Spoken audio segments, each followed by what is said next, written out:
Hello and welcome to Re-enthused. Today we're talking about an 80s television program. It's one which you may or may not have heard of. In fact, I had personally completely forgotten it existed until a few weeks ago. There was a tweet about a lawsuit between Tesla and a truck manufacturer about Tesla's upcoming truck. And they were talking about the design, kind of the wraparound screen that was on there. And my brain kind of gave me a kick and said, "Oh, we've seen something like that before. This is, they can't sort on that surely." But obviously a brain being a brain would not tell me exactly where it had seen that before. And so it was a few hours later when finally it fed me a little bit more information and I suddenly remembered this television program which I absolutely adored as a child, but it completely escaped my memory. The show was called The Highwayman and its plot was very similar to a lot of other car heavy or vehicle heavy shows of that time. Things like Knight Rider, Airwolf, Street Hawk, that kind of thing. And it's not a great surprise, especially not that it's close to Knight Rider. And I'll get into even more comparisons of Knight Rider in a second, because both of those were produced and partly written by Glenn A. Larson. The basic plot was that the highwayman and also the people around him, because he had some helpers and another truck driver as well, were part of this shadowy agency which had something to do with the law, but it was never kind of fully explained exactly what. And if that sounds a bit like Knight Rider, then you'll see why I made the comparison earlier. It's very much like Knight Rider.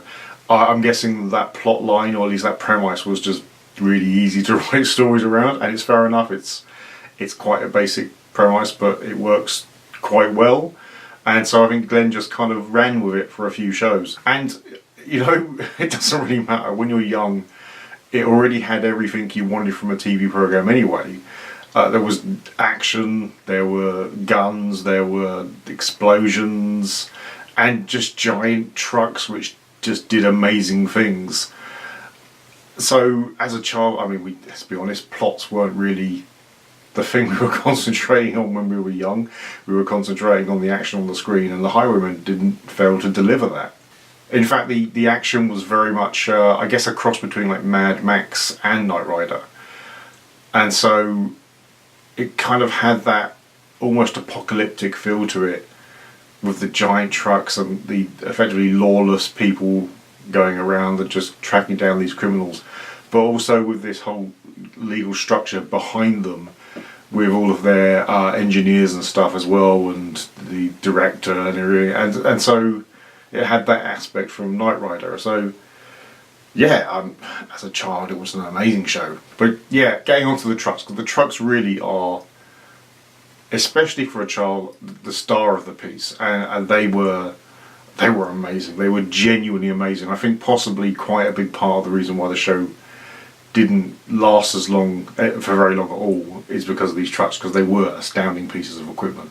So we have the Highwayman, the titular star of the show, played by Sam L. Jones, and his truck is this just glorious black beast with a bit at the front that looks like a helicopter. And the reason why it looks like a helicopter is because it was a helicopter. In fact, an Aerospatiale Gazelle, if you I had to look that up as well, which is just the helicopter itself is kind of it almost looks like the ones that you see a lot in MASH, just a very basic kind of helicopter, but it was embedded in a truck, which is just the most incredible thing. His truck also in the back had a Lotus Esprit, and as a child I already loved Lotus Esprits, it being largely the only kind of real British sports car that had really become known. Mostly known for really incredibly bad electrical faults, but still known. So the fact that a helicopter and a truck and one of my favourite car in the back, it was a winner immediately. But aside from all that, I think probably the most amazing thing about this show is the intro. The intro is astounding. It's almost like with Fallout now, with the classic intro, the war never changes kind of intro. That apocalyptic drone. The Highwayman had its own thing, and it was spoken by William Conrad. You know, I'm not gonna read it out because I'm not competing with William Conrad, not with my nasally, squeaky voice compared to his. I'm just gonna play that in now, and you'll see why I never even bothered trying to tackle it. There is a world just beyond now where reality rides a razor-thin seam between fact and possibility, where the laws of the present collide with the crimes of tomorrow. Patrolling these vast outlands is a new breed of lawman, guarding the fringes of society's frontiers. They are known simply as Highwaymen. And this is their story. Oh yeah, you see, that gets the blood pumping even now. And finding episodes online is nearly impossible, by the way. So that's almost torture, the fact that that has really got me revved up to watch an episode of this.